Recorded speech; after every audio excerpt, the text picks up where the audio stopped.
The South African government is forging ahead with its vaccination program. This despite reports of potential adverse effects of Covid-19 vaccination in South Africa, in other parts of the world as well. But this could be interrupted as 3 NGOs have approached the Pretoria High Court to force the state to stop the vaccinations. COVID Care Alliance, Transformative Health Justice and Free the Children Save the Nation claim that the COVID-19 vaccines are dangerous and harmful. Good evening and welcome to Unfiltered with me, Aldrin St-Pierre. So government is continuing with its booster shots campaign. Tonight we interrogate this discussion with the Professor of Vaccinology, Professor Shabir Madhu, who's joining us in studio. We also welcome Professor Alapen Rapiti, who is one of the experts in the Stop the Shots campaign court case, as well as Dr. Susan Foslow, who is a cardiac surgeon and advisor of the SABC. We're also invited the Department of Health, and they've unfortunately declined to participate and saying that there's a case before the courts. Tonight on Unfiltered, we ask, is government ignoring the side effects of COVID-19 vaccinations, some of which are life-threatening? Remember that you can be part of this discussion using our Twitter handle, that is at Unfiltered SABC, and on Facebook, just search for Unfiltered SABC. Before we continue, let's take a look at this insert documenting what some people say they've experienced, and they've developed illnesses due to COVID-19 jabs, put together by our producer, Kino Sikwene. When 31-year-old Amariska August made the decision to take the COVID-19 vaccine, she says it was out of her wish to protect her elderly mother, who is suffering from secondary Parkinson's disease. But she says little did she know that she would suffer the devastating impact of the vaccine side effects. Now she's battling Guillain-Barré syndrome, a condition in which the immune system attacks the nerves, which she believes was caused by the COVID-19 vaccine she took. Within 1 hour after receiving the vaccine, I became very ill. Kept on getting pins and needles in my feet, in my hands, and even in my nose. I felt very like I wanted to collapse, and I felt tired. I felt depleted. Like I kept saying to my mom, there's something wrong, something is not right. Until eventually on the 3rd of January, where I completely became paralyzed. Amariska says her life as she knew it has been completely destroyed. I'm stuck here in this house basically because it's difficult to manage to get me down there and to get me somewhere, and people need to really think carefully about this whole situation and how it affects their life, because this is not easy. The effect that it has had on my dad and my mom as parents. Similarly, 58-year-old Akakwa Williams Herandin says she had considered herself a healthy and fit person before taking the COVID-19 vaccine. Now, she says she's suffering from an array of ailments she never had before. Akakwa says shopping at a local supermarket, an activity she's done with ease for years, has become difficult as she often gets confused. At our local spa, everyone knows that if they see me standing, they need to go and ask me, did you forget, or do you still know where you live? Can we take you home?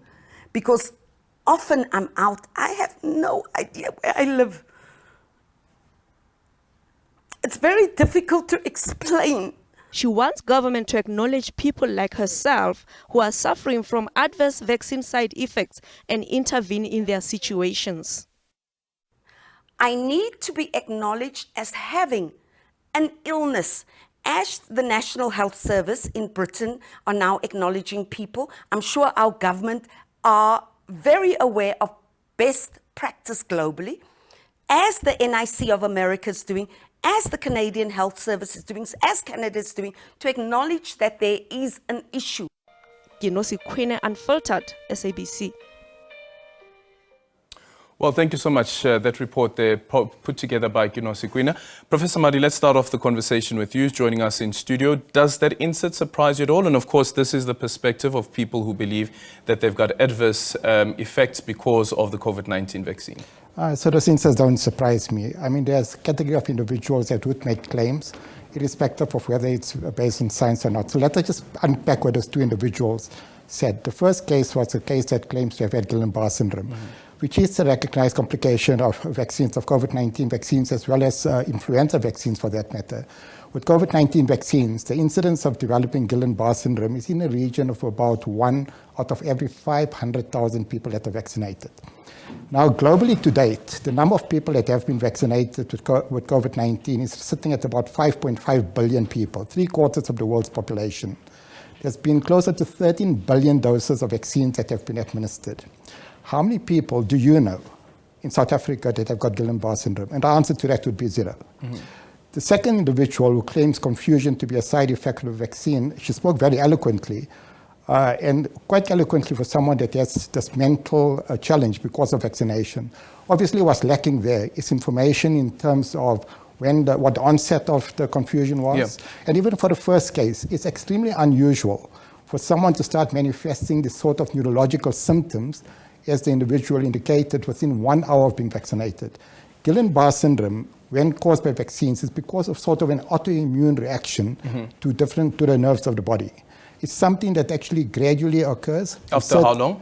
Well, usually we expect it to occur within 42 days of a person being vaccinated. If it occurs beyond 42 days, extremely unlikely to be Do we know due what to triggers vaccine. that? Well, like I said, it's an autoimmune type of reaction. Yeah. And it's not only caused by vaccines, it's thought to be caused by viruses as well. In fact, the majority of Guillain-Barré syndrome, we can't actually identify what the cause of it is. So it's not to say Guillain-Barré syndrome only occurs in people that are vaccinated. It occurs in the general population. Does it heighten it at all? Well, it does. But Yeah. again, you need to put it in a context of what the risk is in relation to the number of people that are vaccinated. Okay. So if you've got one event for every 500,000 people that are vaccinated, it's a nominal risk compared to the number of lives that would be saved when people are vaccinated. Okay. Dr. Vosloo, you heard that insert that we played there, but earlier on, I want to know from the VAERS side, at least some of the data that you've been able to extrapolate so far. Thank you, Aldrin. I mean, I am in the background in an advisory capacity with SABC. There is an organization in the United States. It's known as VAERS. It's Vaccine Adverse Events Register, and I think the information on that's really well known. It's been analyzed from many different angles. I think what I really find this not comforting is the dismissal of people that do feel that they had been harmed. And I do think, as a practicing clinical physician, that the interest of the patient comes first. And whether the patient's correct or not, it is worth looking into this event and not just dismissing it outright as an unscientific experience. I think Dr. Rapiti, who has a clinical practice on the ground, would be in a better position to make this more clear. Okay. Dr. Rapiti, over to you. Yeah, first of all, I want to say to you that I've treated over 3,000 patients. I've not seen one complication with the COVID virus. It is not true that we do not have any Guillain-Barré. First of all, I've treated 3 patients thus far. There's an underreporting factor of over 43. The FDA has shown in 2011 the underreporting factor is almost 90%. So it's not entirely true because we don't see the figures, they do not exist. It is a tedious process to get this across. So I alone have seen 3. Today I've seen 1 patient with Guillain-Barré. It is not true that Amariska did not have Guillain-Barré because she had symptoms on the first day. You must know this kind of vaccine is a toxic protein. It can affect any organ and affect you in a variety of ways. But it's the details of this. But Amariska really developed a weakness within about 30 to 40 days. And you get the Caucasian type weight from the lower limbs. But in this particular type, where the COVID vaccine or bioweapon is concerned, it affected her in very bizarre positions in the nose, and then later on she got weakness, and it steadily went along that way. And Samadhi is correct that it is an autoimmune disease. There are no real blood tests or investigations. It's a clinical diagnosis. And there are only two things, if you search the literature, that is caused either by a virus or a vaccine. And here the difference to be made is that you do special testing of the antibodies to see whether it was caused by the virus or the vaccine. Now, with a virus, you would have a nucleocapsid antibody and you would have the spike protein. But whereas if it is entirely due to a vaccine, you would only see the spike protein antibody. So in Amariska's case, she did not have a viral infection at the time when she got the Guillain-Barré syndrome. It was only when she was totally paralyzed. It was a rapid thing. It happened very fast. And when she was admitted into hospital, a week or two later, she acquired an infection. So here's one thing. She's taken a vaccine to protect her. And within about 3 months, she now gets she gets Guillain-Barré full-blown within about a month or so. And within 3 months, when she is admitted, she ends up getting an infection, proving that A, the vaccine doesn't work, B, it gives her infection. So I don't buy that, that there's been 1 in 500,000. I like to see where the evidence, because if you look at the way the vaccine operates and the way the virus operates are two different things. The vaccine has got a lipid nanoparticle. They've done studies on rats under the request by the Japanese company on Pfizer to show how far does your vaccine go. And they found that it appears in every organ of the body within about 16 to 24 hours, and it remained there for 16 days. And ordinarily, an mRNA protein should be destroyed within 2 days, and it does not remain in the deltoid muscle. This vaccine is new technology. It has been untested. Pfizer has been very conniving, unfair, dishonest in the way they conducted their studies. There's a lady called Brooke Jansen who saw terrible irregularities. The dosages weren't correct. So now I don't agree that there's no Guillain-Barré syndrome and that this lady didn't have Guillain-Barré. It's a clinical diagnosis. She has all the manifestations of Guillain-Barré. Thank you. So when we come back, we'll deal with that question around the claim around the toxicity of this vaccine, and also the other claim is that the vaccine doesn't work. And the data that we've received from the CDC, even if you look here in South Africa as well, the information coming from the Department of Health, and that's part of their campaign now as well, is that the vaccines actually do work and they do prevent severe side effects as well as hospitalization. The conversation when we come back.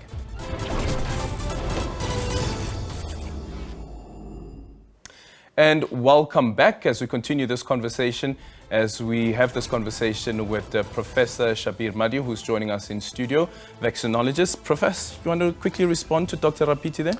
Yeah, so I think there's a few issues, and I'm not going to take time to unpack all of the misinformation. But firstly, it's not the toxic protein that's been injected in South Africa. I think Dr. Rapiti has got his vaccines incorrect. The protein-based vaccines have never been used in South Africa. It's a messenger RNA vaccines. In addition to which, Guillain-Barré is actually not just a clinical diagnosis. You can actually do tests. You would do what we call an EEG. I spent the first 10 years of my life after having qualified as a pediatrician in the ICU at Chris Hani Baragwanath Hospital. When Dr. Rapiti says that a person developed an infection in hospital and the vaccine didn't protect the individual, yes, the person probably did develop an infection in hospital, but that's a hospital-acquired infection. It's got nothing to do with COVID-19. People that develop Guillain-Barré syndrome, especially if they're in ICU, are at high risk of acquiring bugs from the ICU, which causes them to get an infection. That's got nothing to do with a COVID-19 vaccine resulting in an individual getting infected. Do COVID-19 vaccines work? Short answer is they do. Are COVID-19 vaccines a tool of bioterrorism? Right now, that means that 5.5 billion people have been infected, and they risk dying, according to Dr. Rapiti. Do you agree with Dr. Rapiti about the mRNA being a new technology and therefore... No, actually not. The messenger RNA in the field of vaccines is a relatively new technology. Messenger RNA technology itself has been in existence for more than a decade.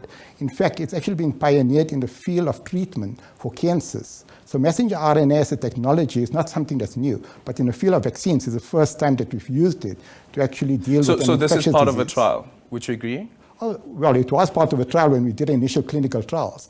Now it's no longer part of a trial. These messenger RNA vaccines are now licensed in the United States. They're licensed in most of Europe, in the United Kingdom. They now form part of the DNA of vaccines, one of 4 different types of vaccines that we've got available to us. Dr. Rapiti, I see you there shaking your head. Yeah, absolutely, because when we talk of infection, it was tested in the hospital that Mariska got COVID. So there's no quandary about what infection she got. And as for it being safe and effective, let me give you some figures, sir. That this COVID vaccine was tried in ferrets, 200 ferrets. And shortly after they were exposed to this vaccine, they all died, 100% death. They tried it in Indonesia for dengue fever. And when they re-exposed these children to it, 40% of them died. So it's not that it's untested and untried. It's not fully explored because Pfizer has not been fair in terms of, if you take their latest vaccine, the bivalent vaccine, they only tried it on 8 people. This did not go the proper studies. In fact, the Pfizer director himself in the EU, it was a EU presentation. She was questioned by the parliamentarians. Did Pfizer test vaccine for transference? They said, frankly, this was at warp speed. We did not do it. So it's coming from the horse's mouth to say they did not do any testing about it. In terms of its safety, well, I can tell you, I've worked with the Delta strain. At that time, there was a huge reinfection with the Delta strain amongst the W vaccinated in places like Gibraltar and Singapore, proving that it was 80% ineffective.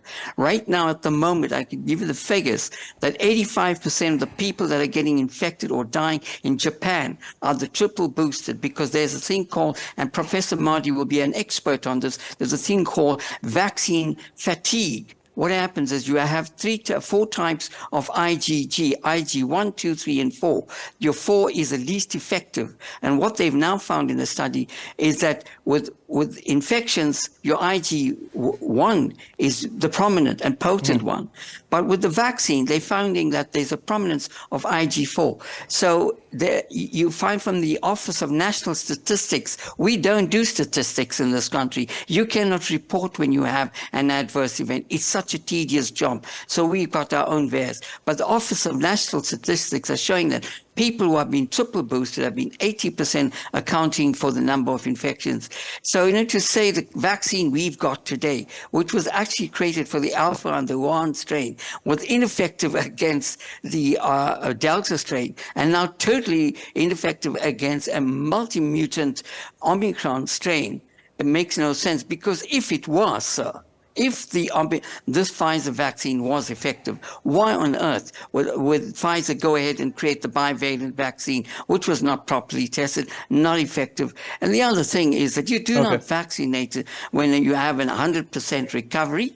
The Omicron 5 is, and its variant, not even variant, it's a variant of Omicron 5. It's got almost 0 fatality. And talking from the mouths and minds of Michael Yeadon, who is an immunologist, Robert Clancy, emeritus professor on immunology, they come out very clear that artificial immunity cannot and it will not compare with natural immunity. And we've seen this. We've seen that. South Africa has got can I just quickly immunity. go to Dr. Vosloo? So I just want to get Dr. Vosloo into the conversation as well. Dr. Vosloo, on what basis and what evidence would you be relying on for a call to stop the vaccine campaign that is currently underway, and until when? I think the point of this case that Dr. Rapiti is also part of, but I can summarize it briefly, that worldwide there's been now 3 years of statistics, and there's a a very concerning sign all across the world in Australia, Europe, UK, Scotland, and the United States of an excess deaths in comparison to baseline excess deaths. Now, those figures are widely available. They come from formal government statistics. And what it basically shows is that up to 2019, there's an average of deaths per year. In 2020, in many countries, the average of deaths was lower than in the average of 5 years before. And since 2021, these numbers have been increasing and are still increasing. What is of most concern is for which age group is that? And does that apply to South Africa at all? Sorry, I was coming there. Okay. Well, you interrupted me.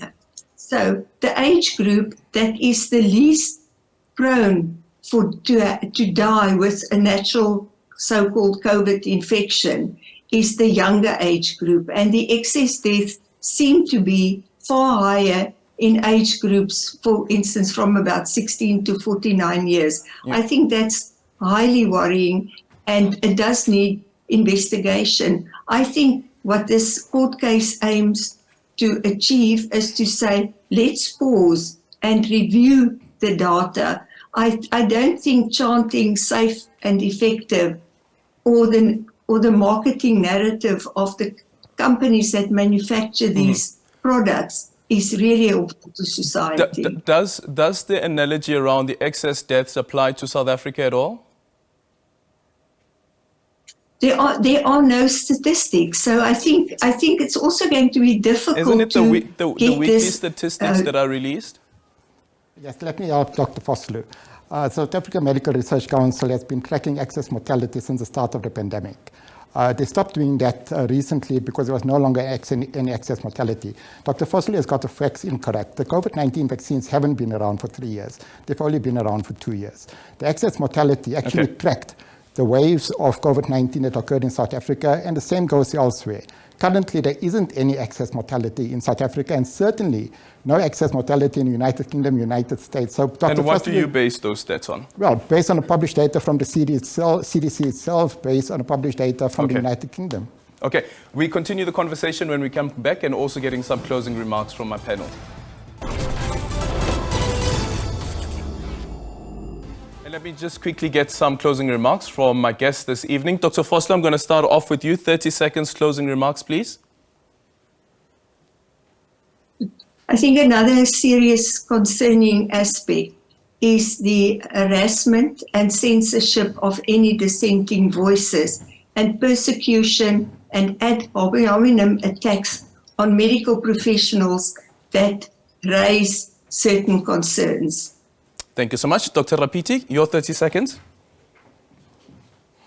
Yeah, I just want to make it quite clear that Dr. Mali is not correct, that there is no excess deaths. In Japan alone, in 2021, there was 22,000 excess deaths. In 2022, it was 82,000. Please, I'll send you the information, Dr. Mali. I think you need to inform this country correctly. This vaccine is not needed. It's toxic. It's irrelevant. And we've got a very good virus that's safe as a flu. He's not a clinician. He doesn't understand the science. Dr. Mali, quickly, your 30 seconds. I'm a pediatrician that worked in an ICU. I'm a clinician.